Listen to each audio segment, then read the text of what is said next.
Olá, todo mundo. Estamos aqui em mais um dia do Diálogos Conecta. Tenho a grande alegria de estar com a Manu, minha companheira de sempre aqui do Diálogos. Ela que vai atrás dos convidados, vê a conversa. Gente, a Manu é a estrela. Mas a maior estrela de hoje não é a Manu. É a professora Lúcia, que está com a gente, que vai falar sobre inteligência artificial e eleições. Antes da gente começar o papo, quero avisar que esse programa ele é gravado, mas deixe seus comentários, interajam, porque a interação ela é em tempo real mesmo, viu, gente? Então, nessa conversa de hoje aqui, a professora Lúcia está com a gente para falar sobre inteligência artificial e as novas decisões do TSE sobre a proibição de seu uso para criar e propagar conteúdos falsos nas eleições. Olha, isso é super importante. Lembrando que 2024, que estamos, é ano da eleição municipal, gente. Todas as cidades aí já está todo mundo se coçando. E entre as novidades da propaganda eleitoral deste ano estão a proibição de deepfakes e o aviso obrigatório do uso de IA em conteúdo divulgado. Antes da Manu apresentar a professora Lúcia, antes da Manu já começar a conversar, eu só quero fazer aquele agradecimento rapidão aqui para todo mundo que já está nos assistindo, a nossa convidada, ao CNPq, a FAPERJ, o NCT-DSI e NCT-INEA, que é o Brasil 247 que veicula aqui, a UF, enfim, gente, Manu, é com você. Olá, bom dia, boa tarde, boa noite. Vou começar, então, apresentando a professora Lúcia, que também tive o prazer de entrevistar lá no meu canal, que eu achei que já tinha sido o dia desses, vai fazer um ano, e a gente estava aqui conversando em off, o quanto de coisa mudou sobre esse assunto em um ano. Eu olhei o roteiro de perguntas que eu tinha feito para ela antes e pouco deu para aproveitar, porque a gente já está num outro nível do debate. Bom, a professora Lúcia Santaella é pesquisadora 1A do CNPq, professora titular na pós-graduação em Comunicação e Semiótica e em Tecnologias da Inteligência e Design Digital, na PUC São Paulo, doutora em Teoria Literária pela PUC São Paulo, livre docente em Ciências da Comunicação pela USP, fez repetidos estágios de pós-doutorado no exterior, foi professora e pesquisadora convidada em várias universidades europeias e latino-americanas, publicou mais de 50 livros, organizou outros tantos, além da publicação de quase 500 artigos no Brasil e no exterior, recebeu os prêmios Jabuti em 2002, 2009, 2011, 2014, perceba, muitos prêmios, o prêmio Sérgio Mota em 2005 e o prêmio Luiz Beltrão em 2010. Professora, muito bem-vinda, e eu já vou engatar na pergunta, e aí a senhora nos deleite com muitas explicações. Seguinte, eu queria começar, antes da gente engatar na ideia da eleição, explicando, a gente tem todo tipo de gente aqui no nosso público. Então, eu queria que explicasse um pouquinho para a gente o básico, né? O que é inteligência artificial e o que é deepfake, que são dois pontos que entraram muito aí nessas novas legislações para essas eleições, inteligência artificial e deepfake. O que eles são e onde essas coisas se encontram? Boa tarde, bom dia, boa tarde, boa noite. Vou fazer como você, porque quando é gravado, não é? A gente nunca sabe quando a pessoa vai nos ouvir. É um enorme prazer estar com você, Manu. Tanto é que você me chamou, eu falei, pronto, estou aqui. É um tema que eu tenho trabalhado faz muitos anos, publicado bastante sobre isso, e tenho, inclusive, uma coisa muito interessante para contar. Eu escrevi um artigo sobre criação, criatividade, autonomia, não é? Porque tudo isso está em questão agora. O que é a criatividade humana quando uma pessoa utiliza a inteligência artificial, aplicativos de inteligência artificial, e agora com a IA generativa, as pessoas estão usando. Não adianta dizer, não estão. Estão usando. E eu escrevi faz menos de um ano o artigo e mandei para publicação na Colômbia. Veio a avaliação e sabe o que eles disseram? Me faz rir que o meu artigo estava obsoleto. Gente, eu escrevi. Isso é para vocês terem uma ideia do que está acontecendo. É super difícil, né, a gente conseguir publicar esses temas que estão acontecendo e mudando muito rápido. O tempo da academia, então, o tempo da mudança. Você veja a contradição. Eu produzo um artigo ele demora tanto para ser avaliado e tanto para ser publicado. Agora eu estou numa enrascada, porque eu falei, bom, eu vou atualizar, mas até eles publicarem vai estar obsoleto. A gente tem que encontrar um caminho. Muito bem. Eu trabalho com inteligência artificial há muitos anos, porque um dos focos da minha pesquisa é a questão da cognição. Não é minha formação em semiótica, é semiótica cognitiva. Não é só, não é a aparência de como as coisas vêm para nós, cores, formas, etc. A semiótica cognitiva, ela penetra nas quais são as condições pelas quais nós tomamos conhecimento do mundo. Então, e a inteligência artificial, embora tenha se transformado num hype, ela já é uma senhora de mais de 70 anos. A pesquisa começou quando você pega um especialista, desenvolvedor, e fala, gente, já começou há muito tempo. Teve altos e baixos, porque a pesquisa ela começa a dar certo depois de muita experimentação. E ela começou a dar certo quando ela entrou aonde? Redes neurais, a potência do computador, que aumentou de uma maneira impressionante, e as redes neurais começaram a funcionar e estão cada vez mais potentes. Então,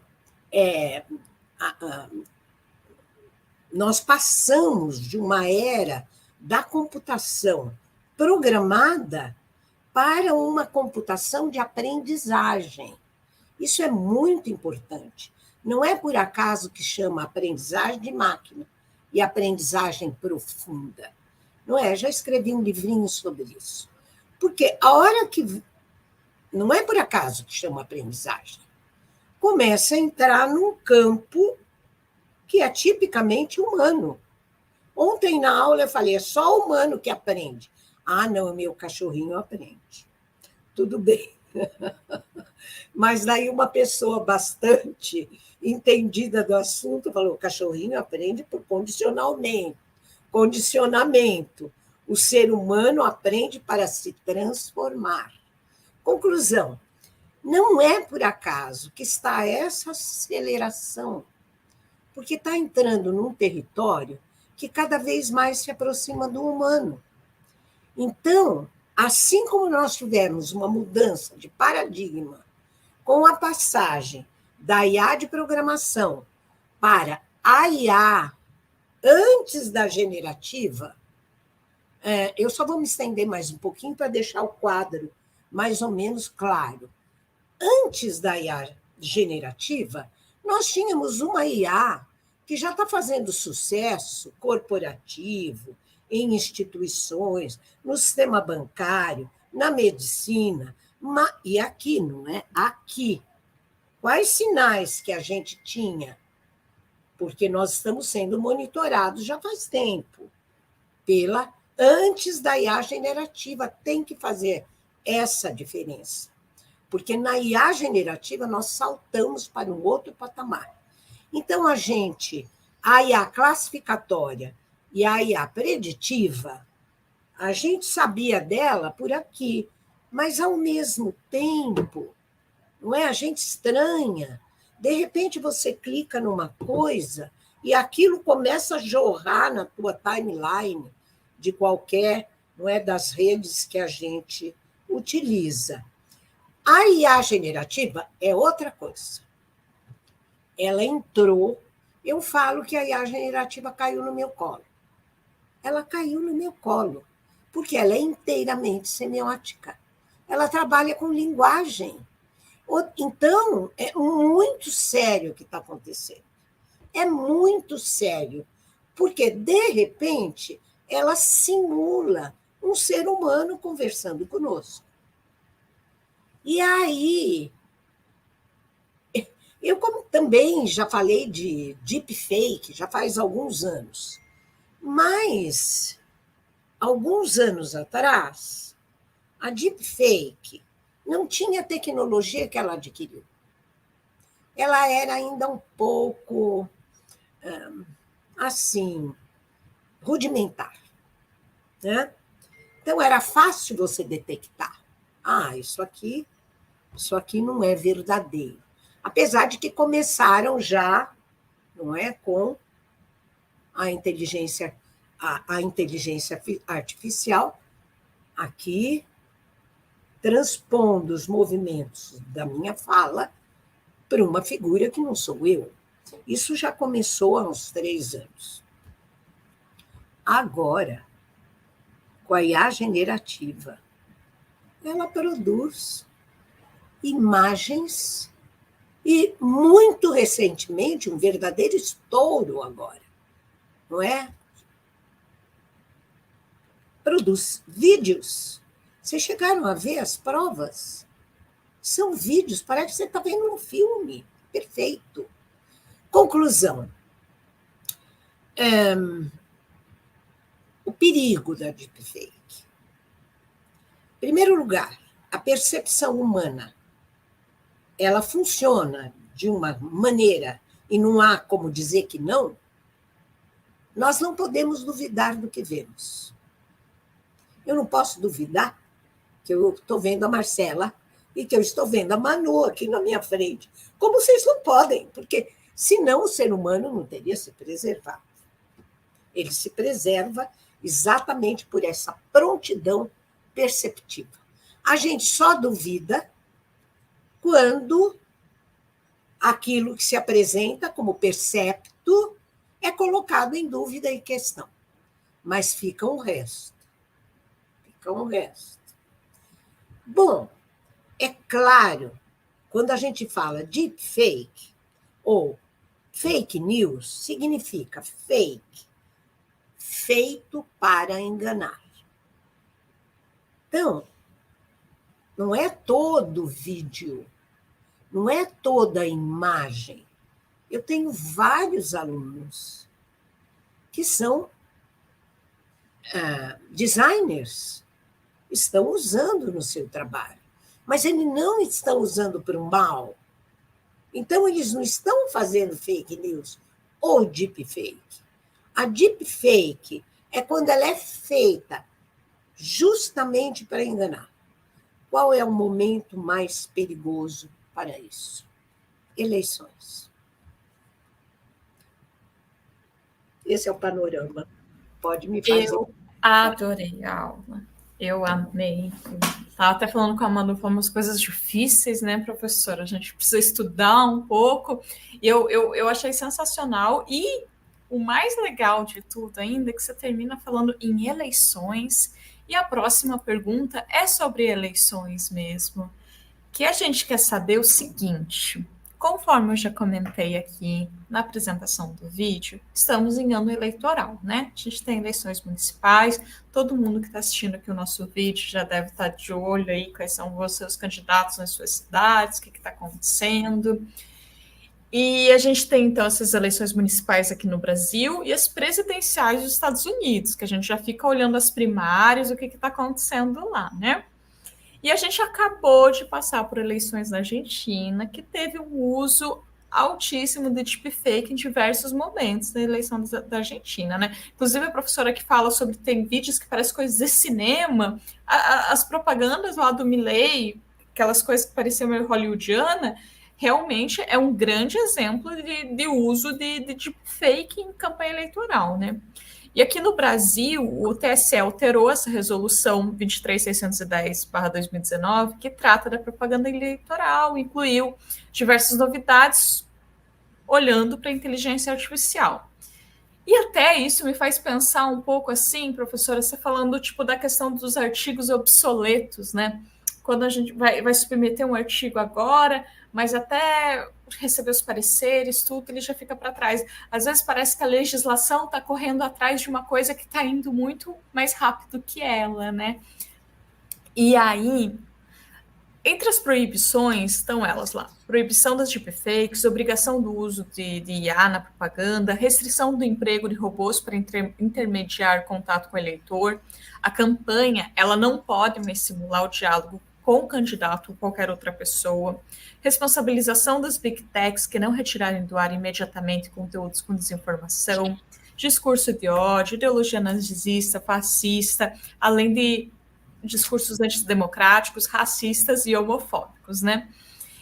E aí o que eu queria perguntar para a senhora, o que a gente quer perguntar para a senhora, como a senhora vê essas decisões do TSE? Elas são suficientes? Elas já chegaram lá? Precisa mais? Já estão um pouco para trás? O que a senhora vê?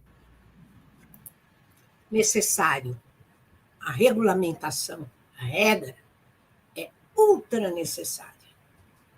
Em qualquer situação. Nas eleições, agudamente necessário. Porque eu vou falar uma coisa muito forte, mas não saiu da minha boca. É Hannah Arendt. A política é a arte da mentira. Certo? Então, olha o cuidado que precisa ter. Porque é uma disputa. Quando há uma disputa, não só em eleição, aquele que disputa lança mão de todos os meios que ele tem para vencer. Então, no caso agora, eleições, não é uma disputa de força física, é uma disputa semiótica. Porque você tem a publicidade, você tem, não é, linguagens para se comunicar com o cidadão. Então, eu imagino o que acontece quando, ao invés de você informar o cidadão, engana o cidadão. Então, isso é um veneno contra a democracia. Então, olha, você levantou uma questão, que é a questão da temporalidade. Eu terminei uma entrevista agora, e eu coloquei na entrevista a inteligência artificial está evoluindo a passo de gigantes, enquanto a legislação ela evolui a passo humano. Como é que a gente vai fazer para superar essa discrepância? O humano não está acompanhando o ritmo. Então, as contradições são muitas. Você mencionou uma síntese do relatório. Bom, o que a gente tem que levar em... do relatório, não, do documento. Eu procurei, isso aqui foi publicado no dia 29. Eu procurei porque parece que já foi publicado. Não é? Isso aqui foi uma divulgação antes de ser publicado. Parece que já também não consegui encontrar. De qualquer maneira, as diretrizes estão aqui. Não é entre as pessoas que eu conheço, especialistas, e com as quais eu também me aconselho, não é porque a gente agora precisa desenvolver um pensamento colaborativo. O mundo está muito complexo. Não é todo mundo que concorda com simplesmente proibir. Tem aquela música do Caetano que eu adoro, é proibido, proibido. Mas, nesse caso, a gente fica assim, numa hesitação. Claro, fake news tem que ser proibido. Na eleição, sem dúvida nenhuma. O que não ficou claro no documento para mim é como funciona a proibição. Porque é muito difícil detectar que é deepfake. Bom, numa campanha política, tem aqueles que são honestos, mas tem aqueles que são profundamente desonestos. A gente tem essa experiência, não é?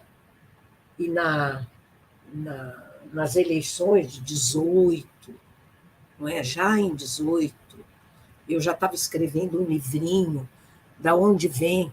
Não, a a pós-verdade é verdadeira ou falsa.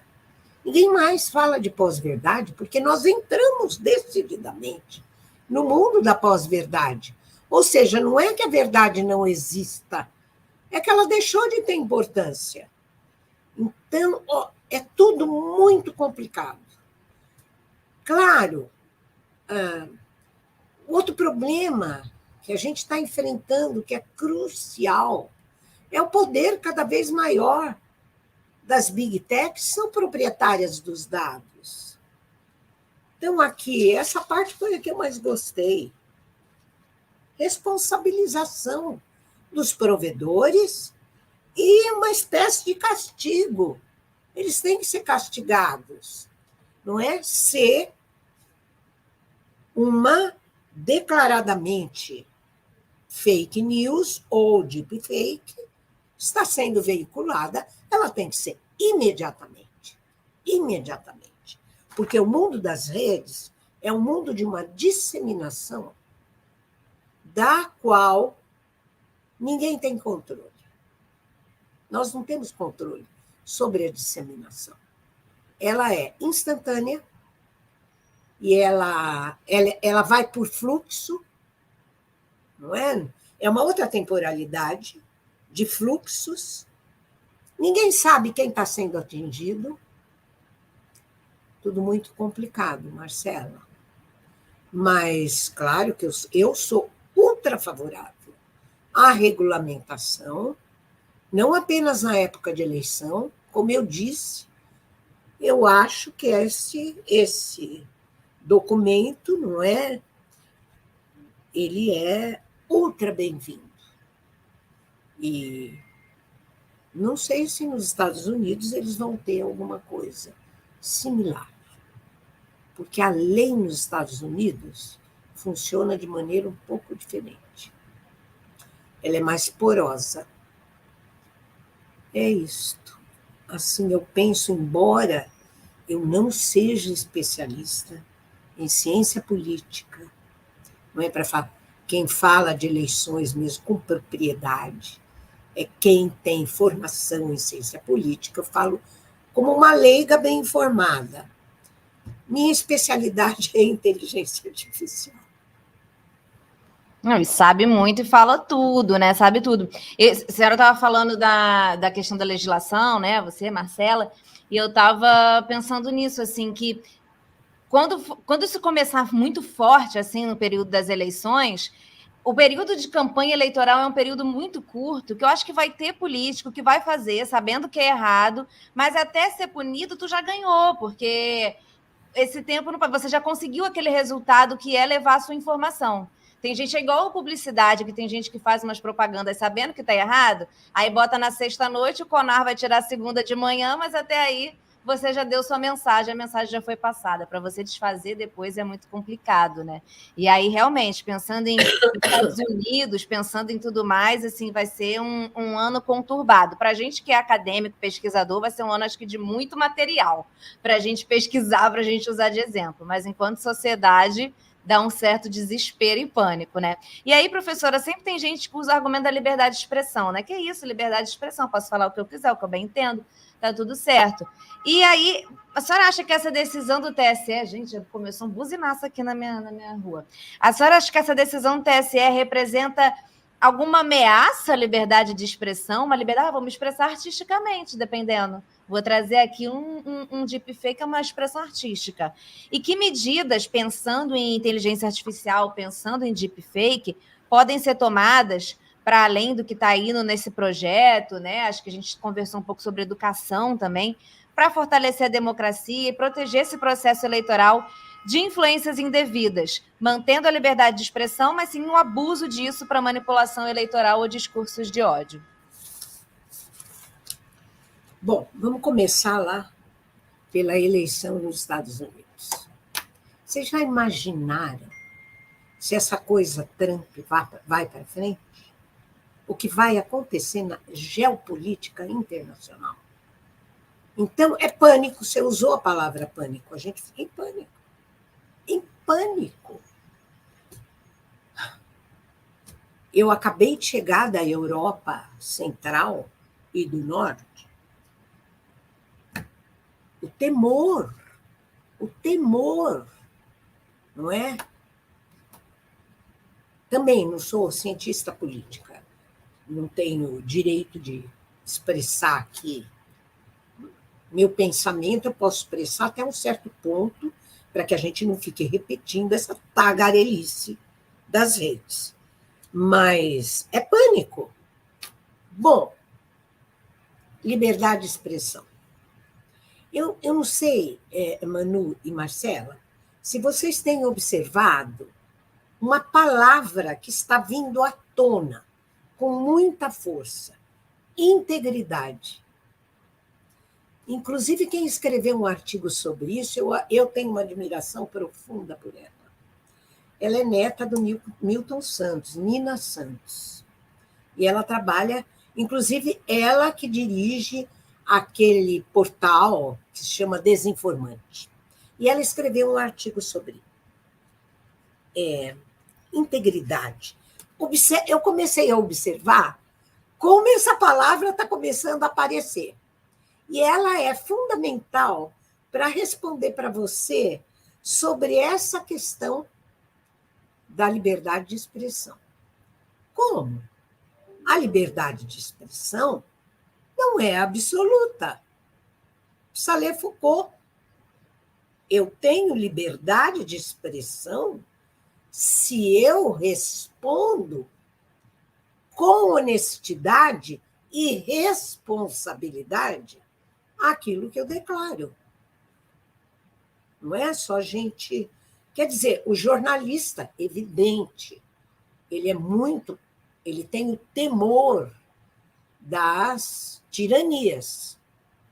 Porque o que um governo tirano faz, imediatamente, é censurar. Tem um livro lindo do Nabokov, chama Bend Sinister.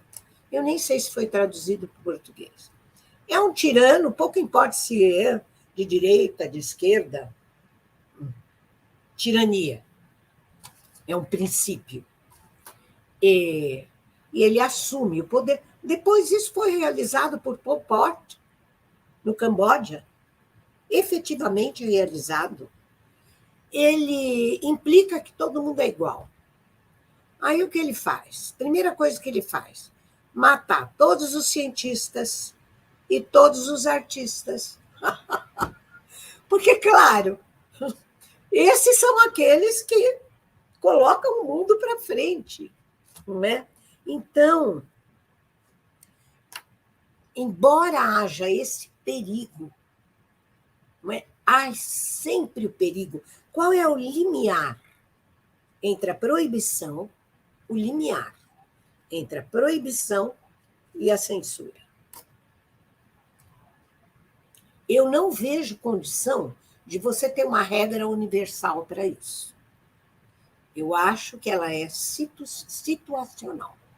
Nesta situação, como é que este limiar se comporta? Inclusive, com a inteligência artificial, eu tenho defendido, agora com a IA generativa, e eu estou com um grupo de pessoas maravilhosas criando, e vamos publicar já, um manual ético para a formação de professores para o uso da IA generativa nos cursos superiores. Ultra necessário. Então, por quê? Tá bom, União Europeia, Inglaterra, Brasil, estão todos buscando criar uma regulamentação geral. Mas com a IA generativa, nós temos que criar também regras situacionais para essa situação. Como é que nós, humanos, devemos nos comportar? São regras de comportamento diante dessa... Aí, como chama meu livro? Há como deter a invasão do ChatGPT? Eu já escrevi isso. Já faz quase um ano. Quase um ano. E, olha agora em que situação nós estamos. Mas você colocou uma coisa muito interessante. é a discrepância temporal. Quando eu escrevi, em 2018, a Pós-Verdade é Verdadeiro ou Falso, era um artigo, mas chegava um dilúvio de... Era um artigo que eu ia escrever, ele virou um livrinho, porque eu não conseguia dar conta do dilúvio de textos que chegavam. E aí, o que eu descobri lá? Claro que as empresas jornalísticas imediatamente começaram a criar, né, métodos de checagem. Mas, na época, eu pude experimentar com perfeição. A checagem funcionava num ritmo e a disseminação das fake news com robôs, 2018, os robôs, não é? A robótica a serviço da enganação funcionava, sim, num ritmo que era completamente diferente. E daí tem um outro problema, que eu apenas enunciei brevemente. Se a pessoa recebe a fake, ela já penetrou na sua corrente sanguínea. Mesmo que venha um desmentido, isso já foi estudado. E se ela, não é, ela é dominada por crenças fixas, mesmo que venha o desmentido, ela continua acreditando na enganação. Porque para ela não funciona como enganação. Então, é isso. Até que ponto, não é? Porque você proíbe a fake news. Só que você tem que descobrir que ela é fake. Para daí proibir. Ela já correu. Eu não quero ser distópica. Eu quero ser otimista. Não é? Porque a distopia, sabe o que ela produz? Deixa a gente catatônico. Então, a gente tem que acreditar em medidas e difundir com as nossas palavras. Não é? A pessoa que tem uma crença, não é, que não muda na cabeça dela, a gente tem que dizer para ela, olha, as crenças têm que ser submetidas à realidade. A gente tem que dizer. Não sei até que ponto a gente consegue conscientizar, porque crença fixa, ela produz cegueira. E não é a cegueira do que vê, é a cegueira do modo como enxerga o mundo.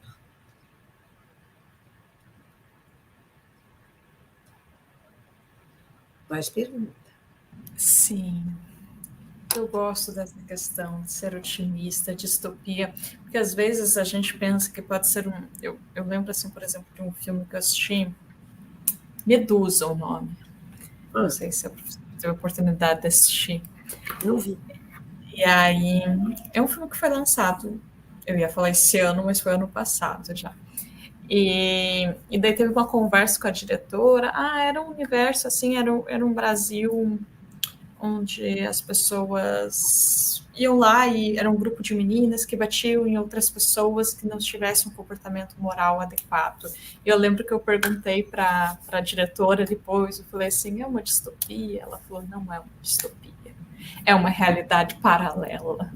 Ela está acontecendo já. Às vezes a gente fica pensando no futuro e já está em paralelo. E eu acho que nesse caso das inteligências artificiais, o desenvolvimento delas é tão rápido que aquilo que, por exemplo, a senhora falou, eu escrevi o livro sobre o ChatGPT há 1 ano. E olha onde nós já estamos, né? Enquanto a senhora estava escrevendo, o negócio já está indo, é muito rápido. É muito desafiador estudar isso, né? Muito desafiador trabalhar com isso. Olha, meus parabéns. E o que eu quero perguntar agora, além dessa reflexão, é o lado humano do ChatGPT, que não estou falando humano de humanizado, mas humano que existem pessoas trabalhando na inteligência artificial, né?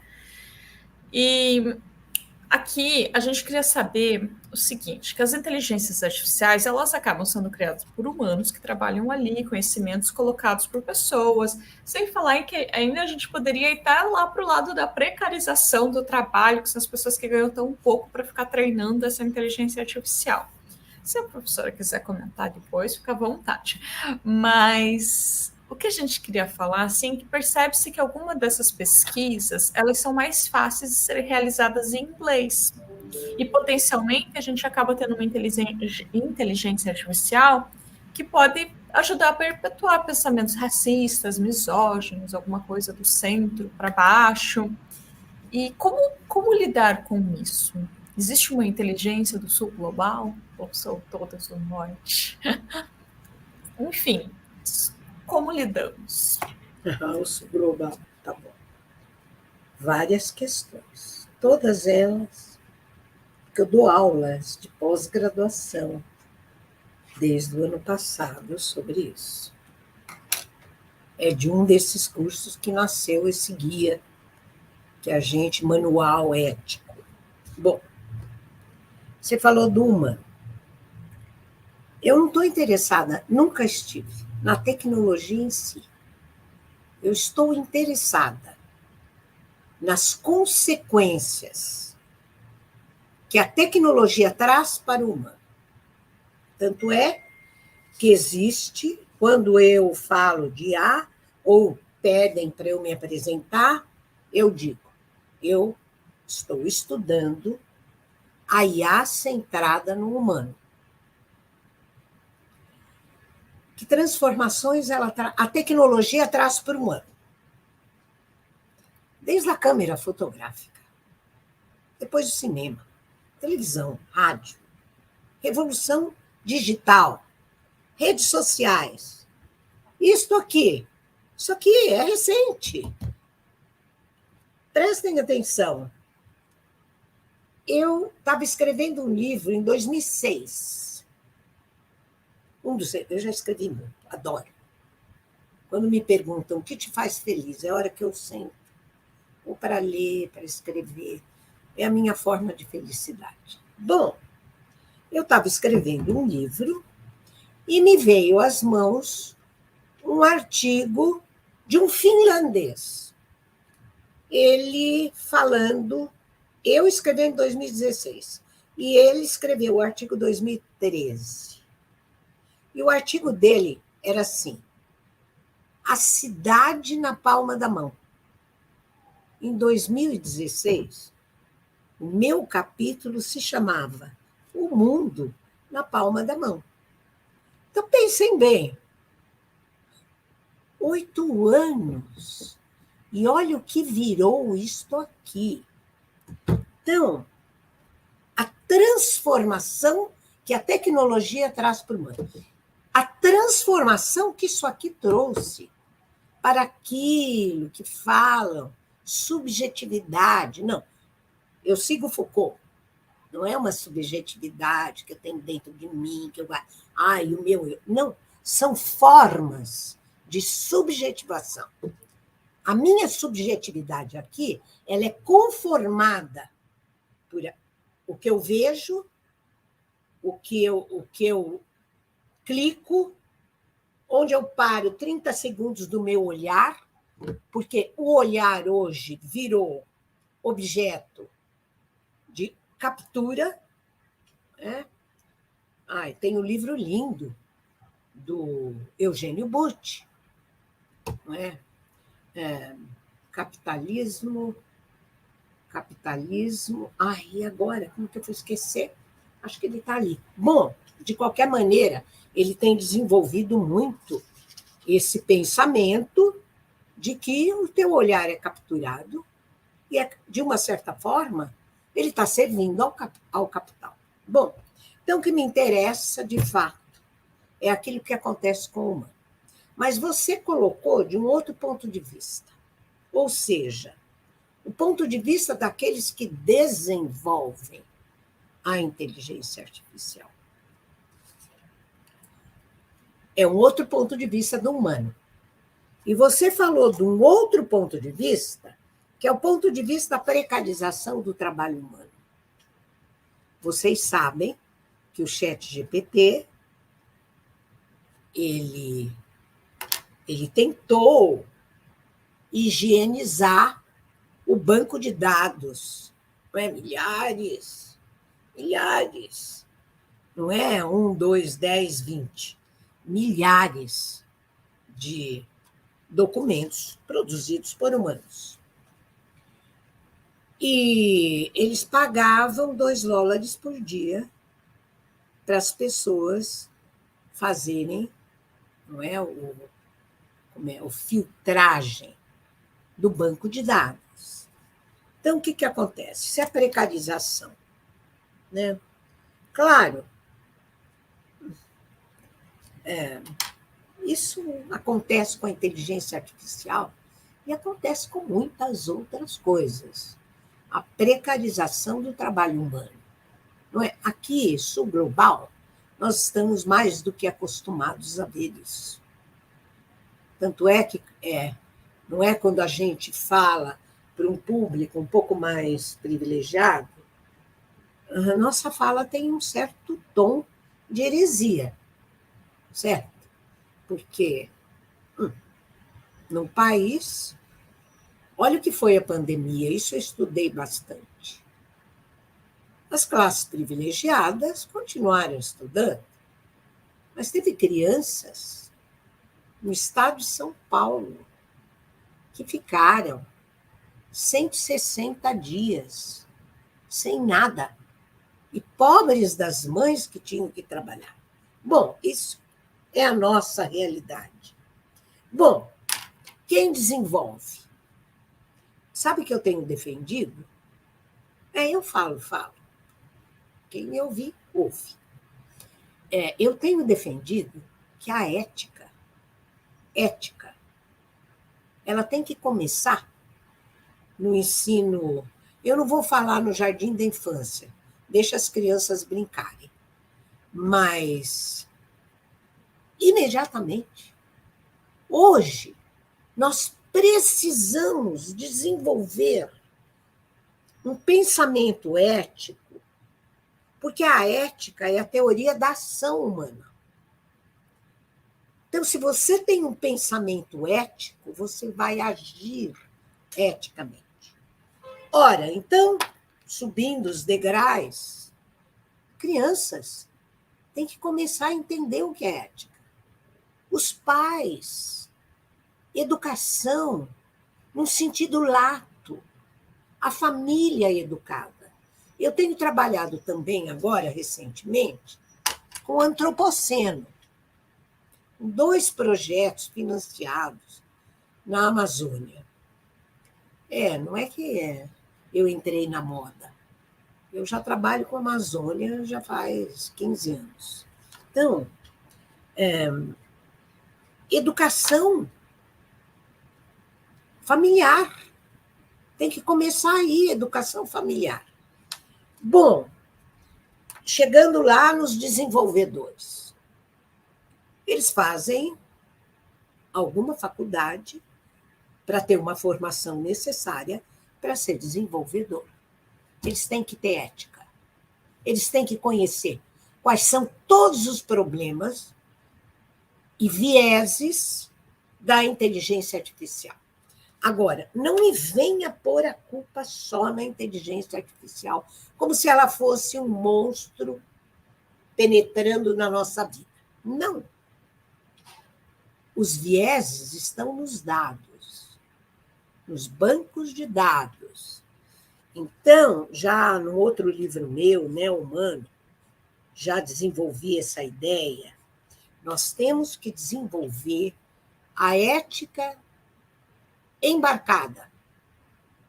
Todas as fases da inteligência, do desenvolvimento da inteligência artificial, interdisciplinares e com o alvo na ética. Desde a seleção, porque a realidade é preconceituosa. Ela é a própria realidade. Então, a gente tem que filtrar essa realidade. O ser humano é preconceituoso. E os piores preconceitos, eu já devo ter falado isso para a Manu ano passado, porque eu repito em todo lugar, são inconscientes. Como que você vai controlar isso? Mas quem está selecionando o banco de dados pode controlar. Por outro lado, a inteligência artificial não é um monolito.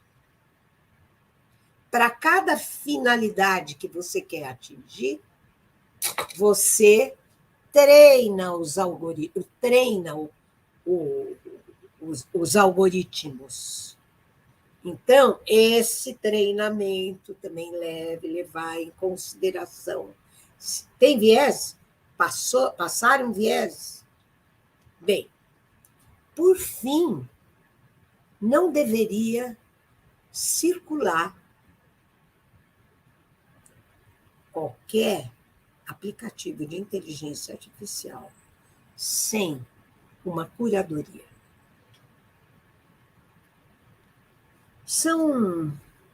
Percebe? É por isso quando a gente fala, proibir. A proibição é só o impacto depois que a coisa já circulou. Na realidade, nós temos que pensar no processo todo de desenvolvimento. Aí você falou Sul Global. Olha, eu fui convidada em 2021 para escrever um artigo para a Unesco, onde eu defendo a ideia de que nós, no Sul Global, precisamos de investimentos na inteligência artificial. Por quê? Senão, o que nós viramos? Apenas doadores de dados para as Big Techs. Então, é muito importante que se desenvolva, inclusive, uma regulamentação para os problemas que são nossos. Não dá para ficar copiando o Norte Global. Agora, veja as dificuldades. Sabe quanto custa por dia para manter o chat GPT e a generativa? Eu não vou falar o número, porque eu não guardo números na cabeça. Mas é gigantesco. É gigantesco. Então, quando a gente fala em dados, nós estamos falando tudo um número de gigante. O tempo, eu já falei, o tempo humano é diferente. O dinheiro é diferente. O Norte Global, as Big Techs, novas formas de capitalismo. Desde 2019, são autores importantes, colocando questões, capitalismo de vigilância, capitalismo de plataforma, capitalismo de dados. Hoje, tudo aquilo que é chamado de dataficação do eu, nós viramos dados. E quem dispõe dos nossos dados não é você, nem eu, nem a Manu. Eles vão para os circuitos monitorados das Big Techs. Mas nem tudo é tão ruim. Nem tudo. Eu digo assim, as pessoas têm as redes sociais e o Google que merecem. Certo? Então, eu devo dizer para vocês, eu não vivo sem o Google, porque ele é meu amigo. Eu ouso dizer, bom, o Instagram eu uso só para eu tiro fotos. Né? Meu Instagram nem tem muitos seguidores, mas mesmo o Facebook, ele me manda coisas muito interessantes. Por quê? Porque porcariada eu deleto. Entenderam? Então, é uma questão de educação do uso das redes. E elas devolvem para você o seu retrato. Elas te espelham. Se você tem uma exigência em relação à informação, e tem uma exigência, vamos usar essa palavra que está entrando na moda, a integridade da informação, as redes não vão ser suas inimigas. E, além disso, se você não deleta aquilo que aparece como duvidoso, eu demorei um pouco para aprender, mas eu aprendi. Não é? A gente, no começo, caía na enrascada. A gente vai se educando. Então, não é só a educação coletiva. Tem que funcionar uma educação individual. Quando eu falo isso, eu não gosto daquele discurso que eles chamam de o humano. Mas é um humano edulcorado, coberto com chantilly. Não. O humano, vamos colocar a coisa no seu lugar. Eu tenho formação em psicanálise. E Freud pôs o dedo na ferida. Aqui dentro de cada um de nós e da humanidade como um todo, lutam duas forças. E nós estamos vendo isso. As forças de Eros, da vida, e as forças da morte, da destruição. Então, deepfake está na mão do quê? Está na mão do quê? Das forças de destruição. Então, é isso. E aí, só um real dimensão. Eu queria só trazer um comentário. Fui pesquisar o número do ChatGPT, o custo diário. São $700 mil por dia, cerca de 3,5 milhões de reais. Você é rápida, Marcela? Eu fiquei chocada que são 3,5 milhões de reais por dia para mantê-lo. Enfim, Manu, agora sim, pode seguir, porque agora a gente tem pouco tempo, não sei como é que vocês vão fazer aí para se encaixar. Eu vou jogar uma perguntinha, professora. Eu vou jogar a professora na fogueira agora com uma perguntinha. Mas antes, achei o nome do livro também do Eugênio Butti, que é A Superindústria do Imaginário, como o capital transformou o olhar em trabalho e se apropriou de tudo que é visível. Achei o nome do livro. E aí, vamos ver se a gente consegue, assim, nesses minutinhos finais, porque a gente tem aí, como a senhora falou, o ChatGPT e tudo mais, o ChatGPT é muito popular, tem também o Gemini agora da Google e tal. E muitos professores, falando em escolas e faculdades, têm ficado muito preocupados com os rumos da educação, e aí falando de educação formal, que tem casos, por exemplo, tem um caso que eu vi, acho que eu cheguei a comentar isso com a senhora da outra vez, que um aluno, acho que de ensino médio, levou nota 0 porque o professor afirmou categoricamente que o trabalho tinha sido feito em ChatGPT, e o aluno nega veementemente se não foi feito em ChatGPT. E aí, como que a gente lida com a inteligência artificial na educação e como a gente pode usar a nosso favor? Porque eu acho muito interessante e eu, para muitos aspectos, eu uso. A gente pega aquele monte de conhecimento que a gente já traz, faz as perguntas certas, olha aquela resposta e pensa se aquela resposta faz sentido ou não. É uma conversa, mas acho que os dois lados têm que ter conteúdo para essa conversa. Como que a gente lida com a inteligência artificial, pensando em educação formal, o professor que pede um trabalho, o aluno como devolve e tudo mais? Estou escrevendo esse manual. Não adianta proibir. Não adianta proibir. Então, eu vou contar rapidamente uma pesquisa que foi feita, uma pesquisa internacional. De fato, dá para você detectar, sem que tenha marca d'água, porque essa promessa da marca d'água ela não se consumiu, ela não se resolveu. Dá para detectar 70% de que aquilo foi escrito pelo ChatGPT.